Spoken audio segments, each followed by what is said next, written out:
Hello everyone, welcome to Okul India के सबसे affordable learning platform में आप सभी लोगों का एक बार फिर से बहुत बहुत स्वागत है। हमारी ये जो एनसीईआरटी क्लास 6 की जो हिस्ट्री की बुक हम लोगों ने स्टार्ट की है, दैट इज़ आवर पास्ट 1। इस बुक का हम लोग चैप्टर नंबर 1 जो है उसको कवर कर चुके हैं और आज हम लोग जो है वो चैप्टर नंबर 2 स्टार्ट करेंगे। तो चैप्टर नंबर 1 में हम लोगों ने ये देखा, बहुत बेसिक था। हमने ये देखा कि कहाँ कहाँ पर लोग जो है वो रहा करते थे, शुरुआती जो सेटलमेंट्स थे वो कहाँ पर हुए, कहाँ पर एग्रीकल्चर डेवलप हुआ, है ना। किस तरीके से हम अब लोग अपने पास्ट के बारे में जान पाए, किस तरीके के लोग जो हैं वो पास्ट में हुआ करते थे, क्या उनकी बेसिक एक्टिविटीज़ हुआ करती थी, वो सब चीज़ें हम लोगों ने देखी। अब हम लोग जो है इसी कड़ी में, इसी सीरीज़ में आगे बढ़ेंगे और आज हम लोग बात करेंगे अबाउट चैप्टर नंबर 2, जिसका नाम है from hunting gathering to growing food. हमने देखा था पिछले चैप्टर में कि ज़्यादातर जो लोग थे वो हंटिंग गैदरिंग किया करते थे और थोड़ा बहुत कहीं पर एग्रीकल्चर भी डेवलप होना शुरू हुआ था। तो आज हम लोग उसी सीरीज़ में आगे बढ़ेंगे। तो चलिए चैप्टर की शुरुआत करते हैं विद चैप्टर नंबर 2।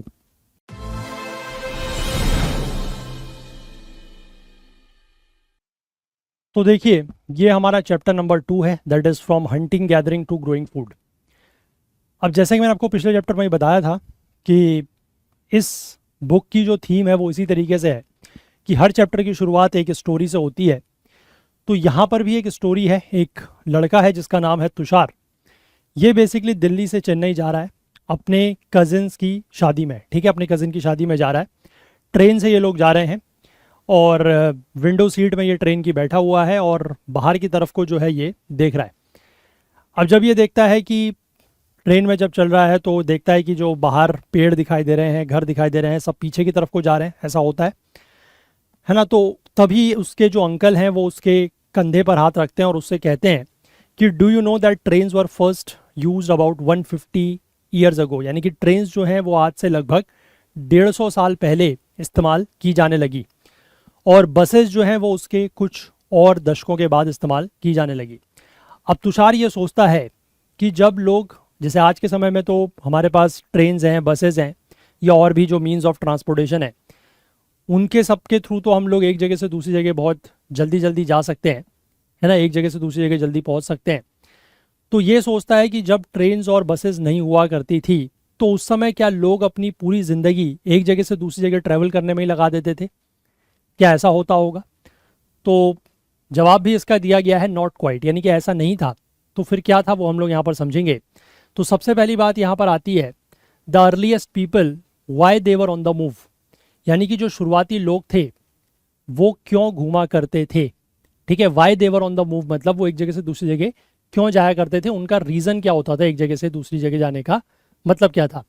तो देखो, हमने ये देखा कि सब कॉन्टिनेंट में, मैंने आपको पहले भी पिछले चैप्टर में बताया था कि यहाँ पर हम लोग कंट्रीज़ की बात नहीं करेंगे, सब कॉन्टिनेंट की बात करेंगे। और सब कॉन्टिनेंट में हमने देखा कि लोग जो हैं वो 2 मिलियन ईयर्स एगो, यानी कि लगभग 20 लाख साल पहले से लोग रह रहे हैं। और आज की डेट में हम उनको क्या कहते हैं कि वो किस तरीके के लोग थे? देवर हंटर गैदरर्स। ठीक है, जो अपने आसपास की चीज़ों को गैदर किया करते थे, उनको आसपास के रिसोर्सेज का आइडिया था और आप कह सकते हैं कि वो अपने जानवरों को भी, आसपास के जानवरों को भी मारते थे, है ना, तो उनका भी कंज्यूम करते थे उनको भी। तो हंटर गैदरर्स उनको कहते थे। अब ये नेम कहाँ से आया है? ये नेम बेसिकली हंटर गैदरर्स वहीं से आया है कि जिस तरह वो अपना फूड उनको मिलता था, है ना, वाइल्ड एनिमल्स को वो मारा करते थे, फिशेस और बर्ड्स को पकड़ा करते थे, fruits, roots, nuts, seeds, leaves, stalks and eggs, इन सब को गैदर किया करते थे। तो यहीं से ये नाम आया है हंटर गैदरर्स। अब देखो, हंटर गैदरर्स जो हैं वो एक जगह से दूसरी जगह जाया करते थे। अब इसके पीछे कई सारे कारण हैं। तो यहाँ पर आपको इस चीज़ का जवाब मिलेगा कि जो हंटर गैदरर्स लोग हुआ करते थे वो एक जगह से दूसरी जगह ट्रैवल क्यों किया करते थे, what was their reason of travel from one place to another. ठीक है, उसके लिए देखिए क्या लिखा गया है कि सबसे पहला, अगर मान लीजिए जो हंटर गैदरर्स तरीके के लोग हुआ करते थे, अगर वो एक जगह पर बहुत लंबे समय तक रहते तो होता क्या कि वहाँ के जितने भी अवेलेबल प्लांट और एनिमल रिसोर्सेज हैं वो उनको खा लेते कुछ समय के बाद, है ना। किसी जगह पर आप रह रहे हैं तो उसके आसपास एक लिमिटेड नंबर ऑफ प्लांट्स होंगे, लिमिटेड नंबर ऑफ एनिमल्स होंगे। अब अगर आप एक ही जगह पर रह रहे हैं और आप एनिमल्स और प्लांट्स को खाते हैं तो आपने कुछ समय के बाद वो सारे के सारे खा लेने हैं, ख़त्म हो जाना है वो। तो इसीलिए वो फिर दूसरी जगह जाया करते थे इन सर्च ऑफ फूड। एक जगह पर रहे, वहाँ के एनिमल्स और प्लांट्स को उन्होंने खाया, ख़त्म किया, उसके बाद फिर वो दूसरी जगह चले गए। अब वहाँ पर जाके वो अपना खाना ढूंढ रहे हैं। ठीक है, पहला रीज़न ये।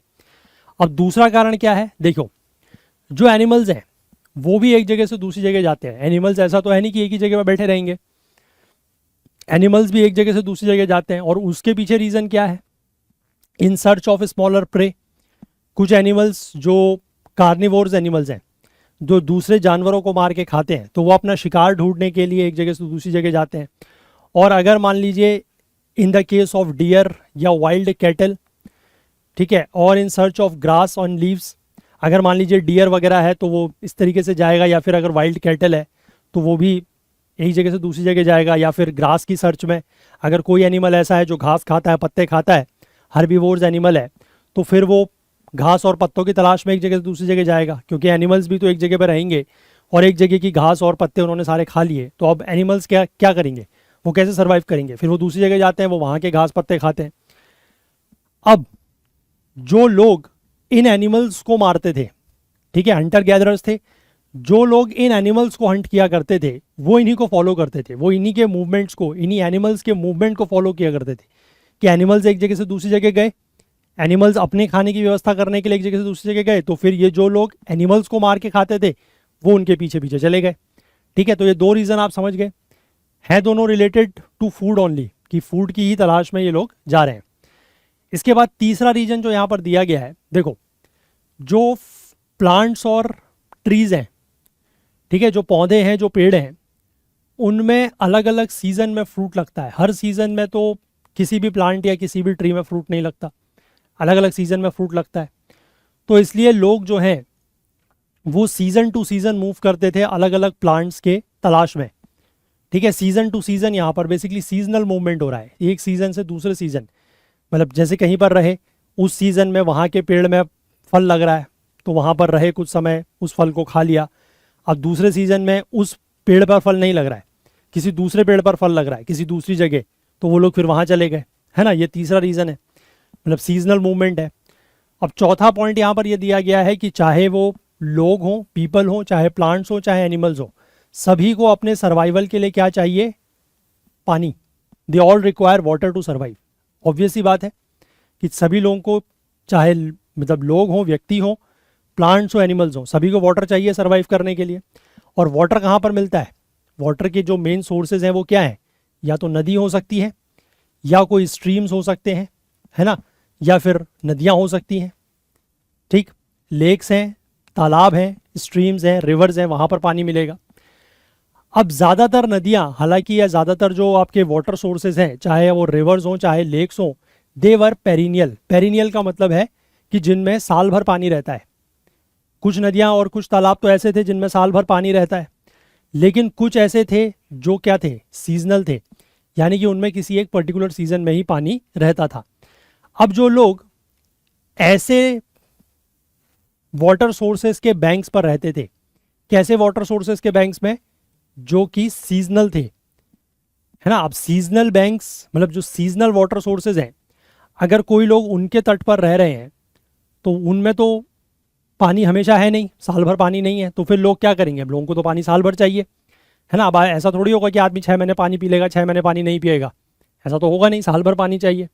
तो इसके बाद फिर लोग जो हैं इन सर्च ऑफ वाटर, पानी की तलाश में जो है वो एक जगह से दूसरी जगह जाया करते थे। और खासकर जो ड्राई सीजन हुआ करते थे उस समय, क्योंकि जब विंटर सीजन या समर सीजन के दौरान, जब जनरली आपका जब मानसून सीजन होता है या जो रेनी सीजन होता है, उसमें तो इस तरीके के जो आपके सीजनल वाटर सोर्सेज हैं उनमें भी पानी हो ही जाएगा क्योंकि बारिश वगैरह पड़ेगी। लेकिन जब विंटर सीजन है या जब समर सीजन है तो उस समय ये जो सीजनल वाटर सोर्सेज हैं इनमें पानी नहीं होगा, तो इसलिए फिर लोग उन जगहों को छोड़ के दूसरी जगह चले जाते थे पानी की तलाश में।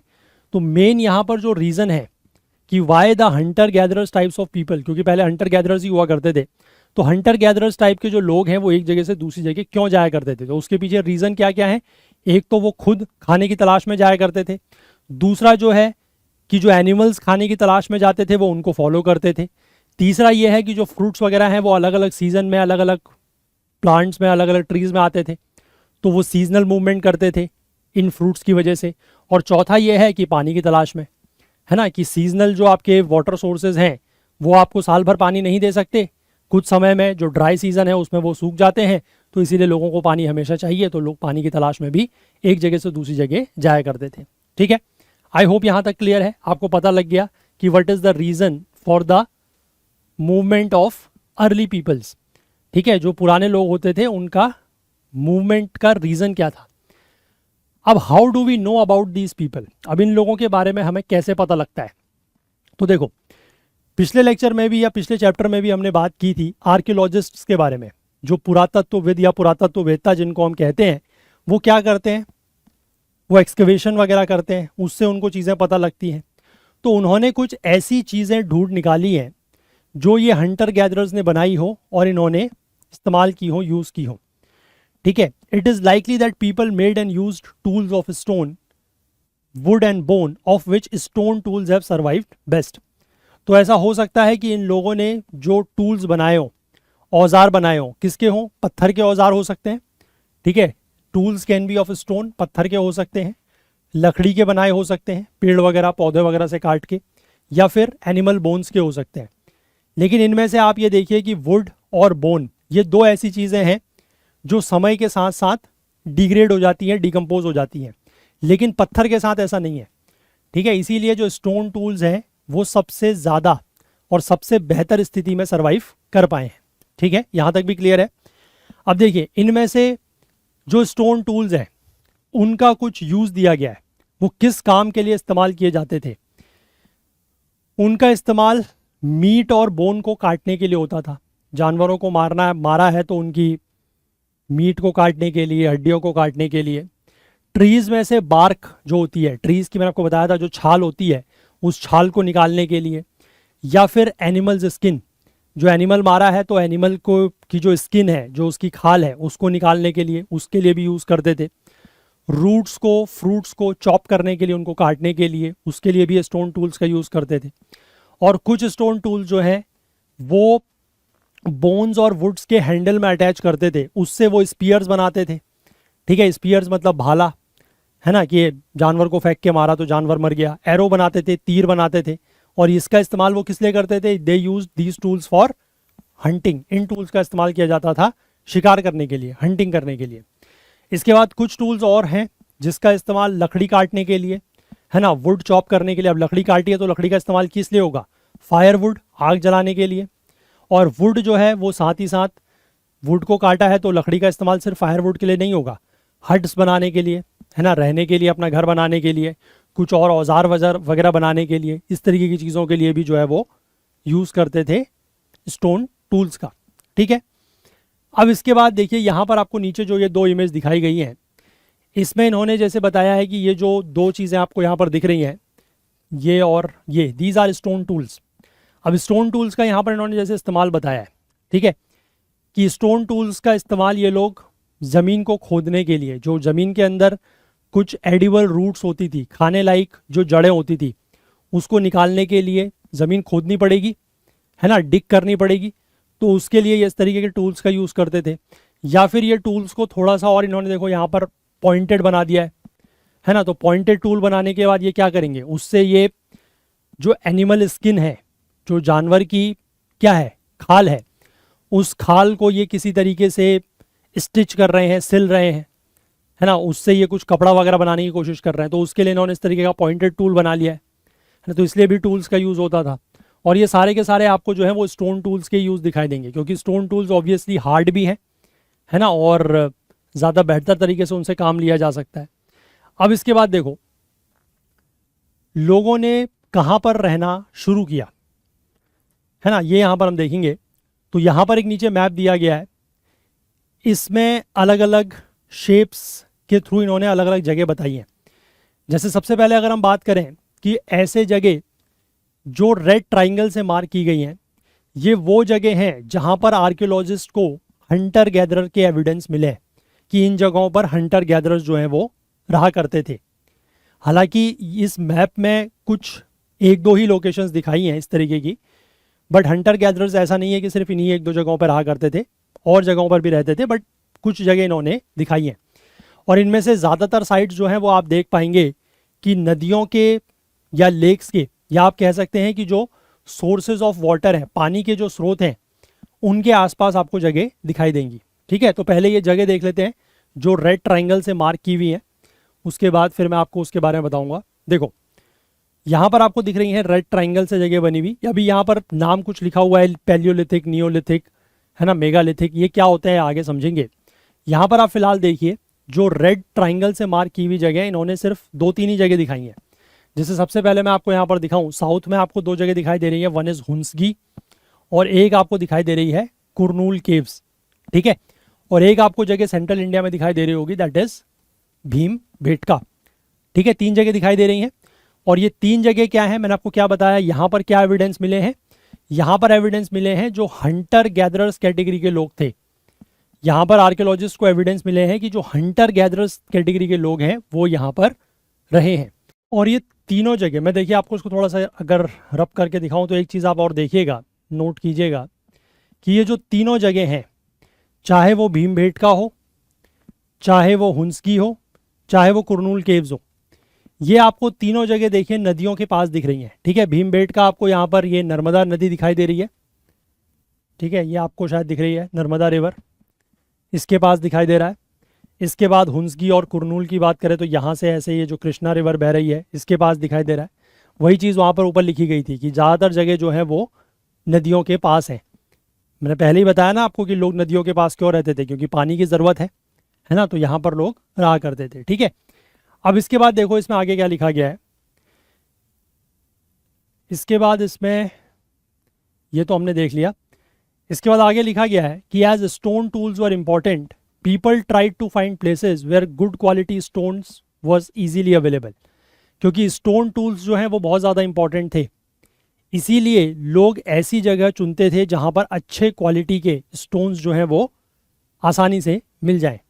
ठीक, अब जैसे इन्होंने भीमबेटका का जिक्र किया है, मैंने भीमबेटका आपको दिखाया है ना। आज की डेट में ये भीमबेटका कहाँ पर है, this is in present day Madhya Pradesh. ठीक है, ये आज के जो प्रेजेंट डे मध्य प्रदेश है वहाँ पर ये आपको देखने को मिलता है। और ये बेसिकली क्या है, एक ओल्ड साइट है। ठीक है, ये एक ओल्ड साइट है जहाँ पर केव्स और रॉक शेल्टर्स हैं। ठीक, और लोग जो हैं वो इस तरीके की नेचुरल केव्स को इसलिए चुनते थे क्योंकि उनको बारिश से, गर्मी से, विंड वगैरह से क्या मिलता था, आसरा मिल जाता था, शेल्टर मिल जाता था। ठीक है, और ये जो रॉक शेल्टर्स हैं मैंने आपको दिखा भी दिया मैप में कि ये नर्मदा जो रिवर वैली है, जो नर्मदा नदी की घाटी है, उसके पास ये पाया जाता था। अब यहाँ पर देखो आपको इस तरीके की रॉक पेंटिंग्स भी दिखाई देंगी, है ना। अब मैनी ऑफ द केव्स जहाँ पर लोग रहा करते थे वहाँ पर उन पेंटिंग्स, उन केव्स की गुफाओं में, मतलब सॉरी गुफाओं की दीवारों पर, केव्स की वॉल्स पर आपको इस तरीके की पेंटिंग दिखाई देंगी। इस तरीके के कुछ जो सबसे बढ़िया एग्जाम्पल है वो हमें मध्य प्रदेश में, यानी कि ये भीमबेटका में ही और सर्दर्न उत्तर प्रदेश में देखने को मिलते हैं। ये पेंटिंग्स में जनरली ये दिखाया गया है कि वाइल्ड एनिमल्स, और इनको काफ़ी ग्रेट एक्यूरेसी और स्किल्स के साथ ड्रॉ किया गया है। जैसे इस वाली इमेज को भी अगर आप देखें तो आप बड़े क्लियरली देख सकते हैं कि आपको ये वाइल्ड एनिमल दिखाई दे रहा है ना, कोई एक जंगली जानवर दिखाई दे रहा है, वो भाग रहा है और उसको किस तरीके से पीछे से ये दूसरा जानवर चेस कर रहा है ना, ऐसा कुछ दिखाई दे रहा है। आई थिंक कि कोई दूसरा जानवर इसको चेस कर रहा है ना, ऐसा दिखाई दे रहा है।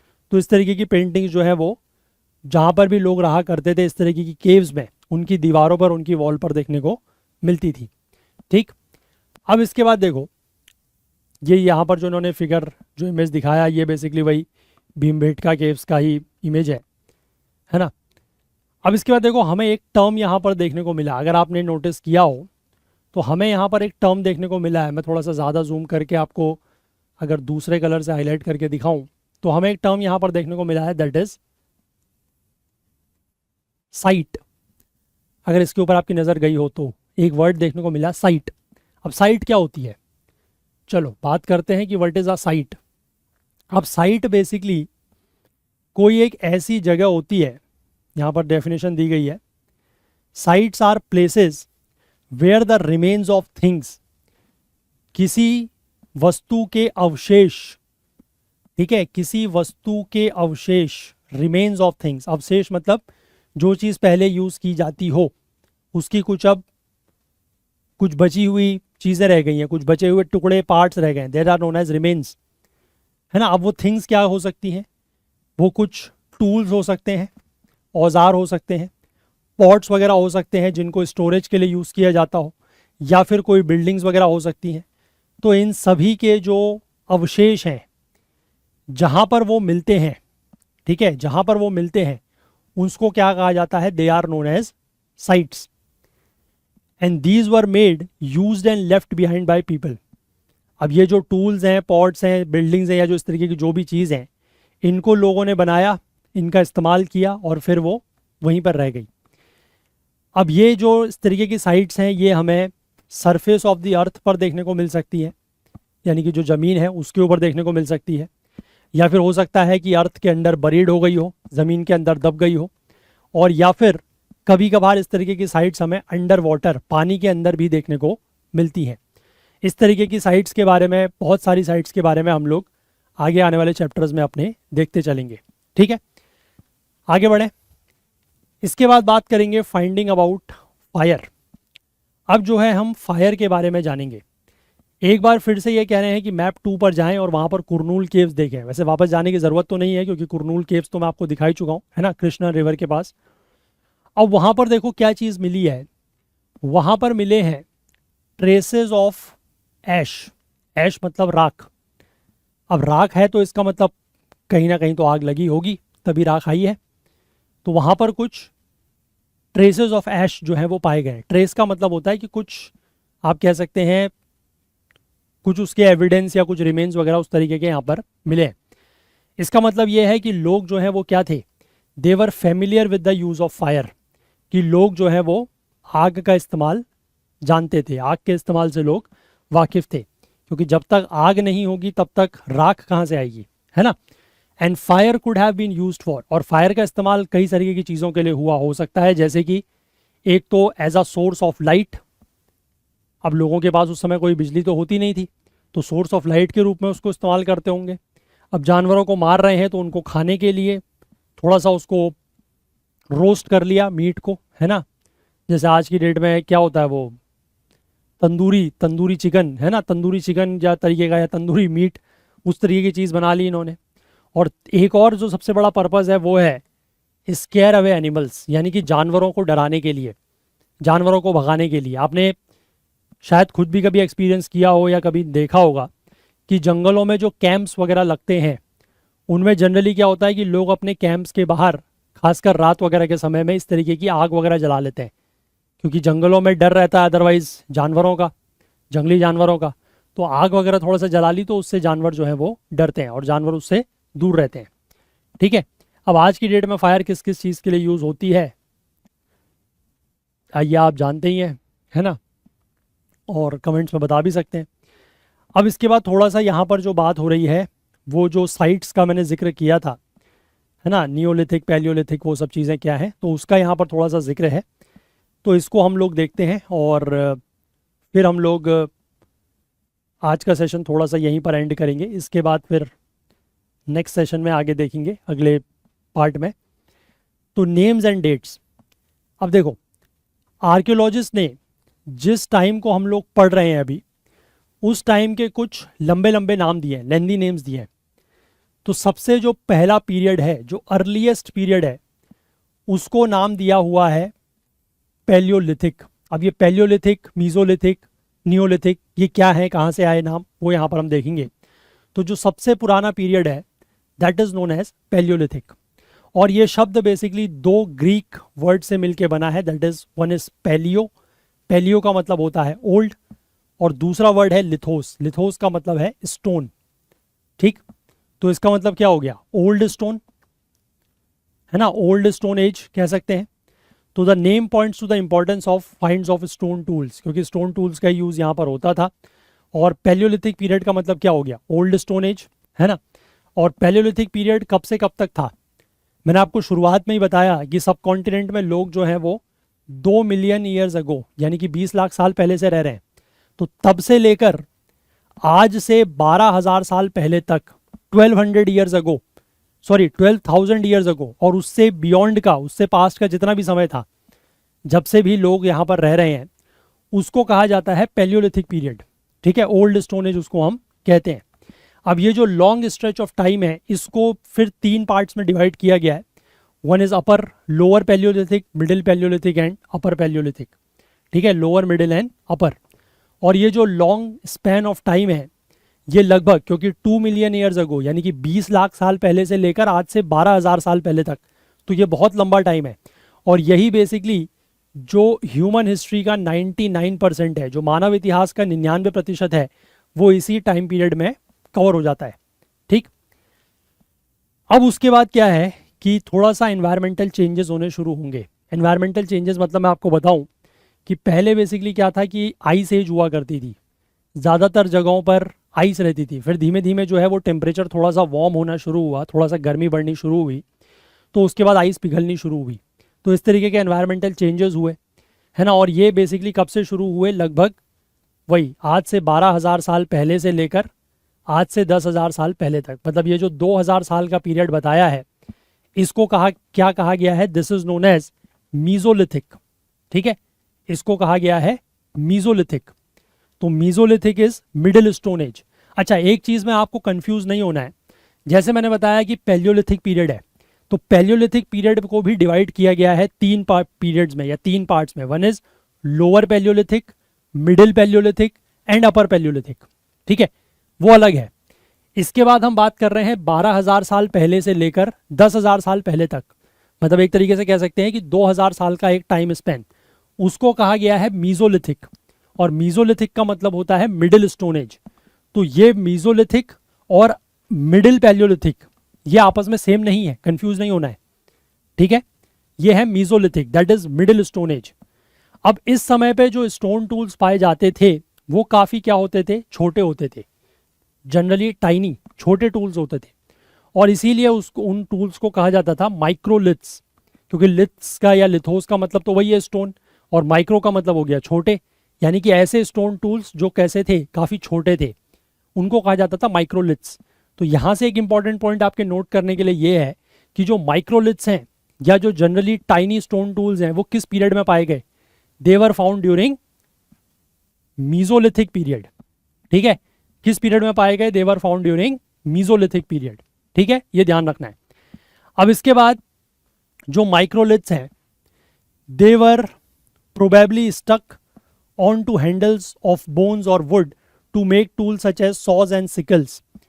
ठीक है, मतलब इस तरीके के जो माइक्रोलिथ्स हैं उनका क्या यूज़ होता था, उनको बेसिकली एक लंबा कोई, जैसे आप कह लें हत्था सा बना लिया बोन का या वुड का, और उसमें वो लोग उसको किसी तरीके से स्टक करते थे, और उसका इस्तेमाल फिर सॉज मतलब आरी की तरह, सिकल मतलब जो आपका एक तरीके से आप कह सकते हैं दराती सी जो होती है, फावड़ा सा जो होता है, उस तरीके के टूल्स जिससे बनाया करते थे। और एक चीज़ यहाँ पर इंपॉर्टेंट ये भी है नोट करने वाली कि older varieties of tools continue to be in use. ऐसा नहीं है कि जो पुराने टूल्स थे उनका इस्तेमाल मीजोलिथिक में बंद हो गया, पुराने टूल्स का इस्तेमाल भी हो रहा है, लेकिन यहाँ पर एक special category of tools, generally जो छोटे टूल्स थे वो यहाँ पर डेवलप होने शुरू हुए, विच वर नोन एज माइक्रोलिथ्स। ठीक है, आई होप क्लियर है बात।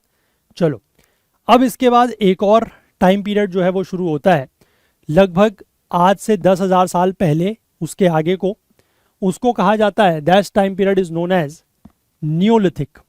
ठीक है, उसको कहा जाता है नियोलिथिक।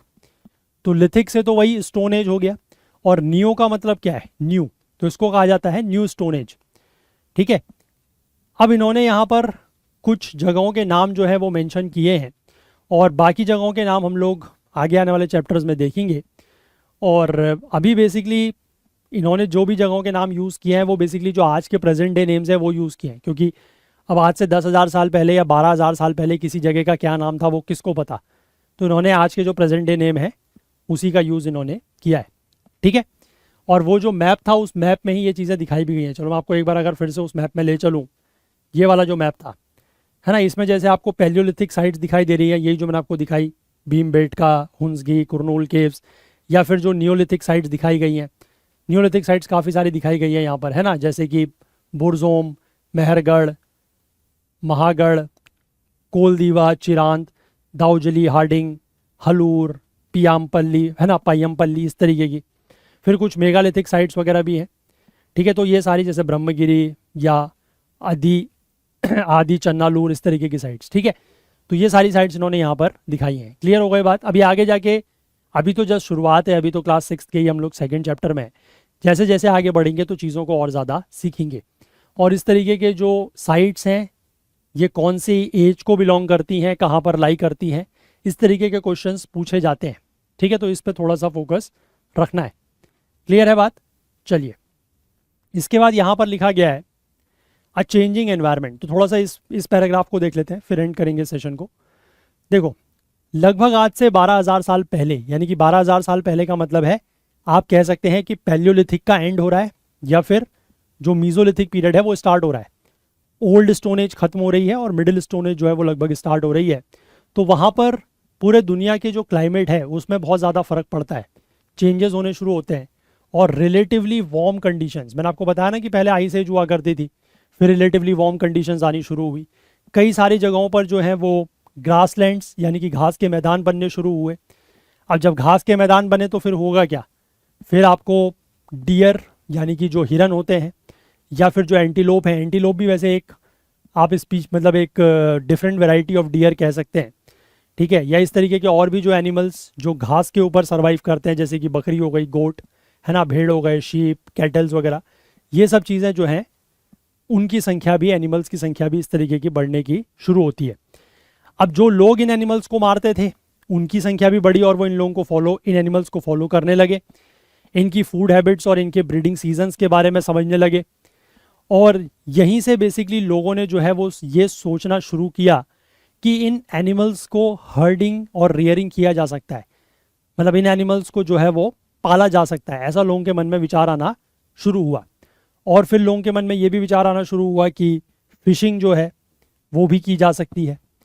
तो मतलब आप ये समझिए कि जब ये एनवायरमेंटल चेंजेस होने शुरू हुए, जब घास के मैदान बने, उनके ऊपर सर्वाइव करने वाले एनिमल्स की संख्या बढ़ी, तब लोगों के मन में ये दिमाग आया कि लोगों के दिमाग में ये बातें आई कि इस तरीके के एनिमल्स को मार के कोई फ़ायदा नहीं हो रहा है, या मतलब अभी तक जो मारा हमने वो ठीक है, बट अब इनको पाला भी जा सकता है, इनको रेयर भी किया जा सकता है ना, फिशिंग वगैरह भी की जा सकती है, तो वो ज़्यादा बेटर रहेगा। तो एक तरीके से आप समझिए कि पैलियोलिथिक एज की एंड के टूवर्ड्स या फिर जो मीजोलिथिक एज की स्टार्टिंग है, वहाँ पर लोगों ने अब एनिमल रियरिंग के बारे में सोचना शुरू कर दिया है, ठीक है। चलिए, तो फिलहाल हम लोग इस चैप्टर को आज इतना ही रखते हैं, अदरवाइज सेशन बहुत लंबा हो जाएगा। फिर उसके बाद हम लोग इसको नेक्स्ट पार्ट में कंटिन्यू करेंगे, ठीक है। चलिए, तो इस सेशन में जुड़ने के लिए आप सभी लोगों का बहुत बहुत धन्यवाद। अगर आप लोग PDF नोट्स वगैरह चाहते हैं इस पूरे की पूरी सीरीज़ का, तो वो बहुत जल्द आपको हम अपनी वेबसाइट के थ्रू प्रोवाइड करेंगे, दैट इज़ okul.co। एक फुल कोर्स भी आएगा हमारी वेबसाइट और ऐप पर, वो भी आप वहाँ से एनरोल कर पाएंगे। और बाकी मैं आपसे रिक्वेस्ट करूँगा कि आप फ़िलहाल हमारा जो YouTube चैनल है ये हिस्ट्री ओकुल, इसको ज़रूर ज्वाइन कर लें, सब्सक्राइब कर लें। और साथ ही साथ हमें सोशल मीडिया पर including Telegram, Facebook, Instagram, LinkedIn, Twitter, threads, जहाँ पर भी आप लोग अवेलेबल हैं, आप हमारे साथ ज़रूर कनेक्ट करें।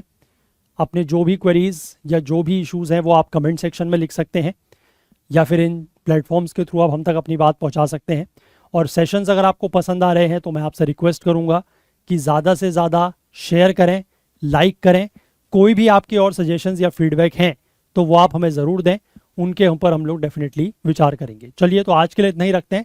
अगले सेशन में इस चैप्टर को आगे कंटिन्यू करेंगे और देखेंगे कि मोस्ट प्रोबेबली चैप्टर जो है वो शायद कंप्लीट भी हो जाएगा। तो चलिए, आज के लिए इतना ही, मिलते हैं अगले सेशन में। तब तक के लिए अपना बहुत बहुत ध्यान रखें।